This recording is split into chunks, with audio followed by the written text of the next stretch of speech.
ദേശീയപാത നവീകരണത്തിന്റെ ഭാഗമായി കരുനാഗപ്പള്ളിയിൽ open fly ഓവറിന്റെ ഗർഡറുകൾ സ്ഥാപിക്കുന്ന ജോലികൾ ആരംഭിച്ചു. 38 പില്ലറുകളിലായാണ് ഫ്ലൈ ഓവർ നിർമ്മിക്കുന്നത്. ഓരോ പില്ലറുകൾക്കും 6 പൈലാണ് വേണ്ടിവരുന്നത്.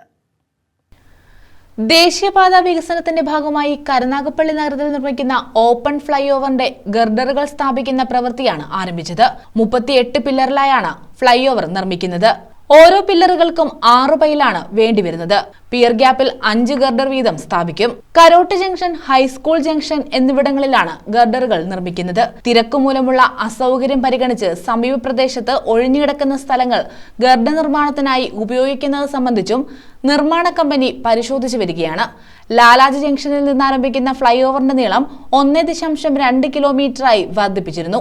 വടക്കു ഭാഗത്ത് ഫ്ലൈ ഓവർ അവസാനിക്കുന്ന ഹൈസ്കൂൾ ജംഗ്ഷനിലെ ആലിങ്കടവ് ഭാഗത്തേക്കുള്ള റോഡിന് സമീപത്ത് അവസാനത്തെ പില്ലറിന്റെ നിർമ്മാണവും തുടങ്ങിയിട്ടുണ്ട്. എല്ലാ പില്ലറുകൾക്കും 5.5 മീറ്റർ ഉയരമാണുള്ളത്. ഫ്ലൈ ഓവറിന്റെ വടക്കു ഭാഗം റോഡിലേക്ക് വന്നിറങ്ങുന്നത് താലൂക്ക് ആശുപത്രിക്ക് സമീപമായിരിക്കും. News bureau, Karunagappally.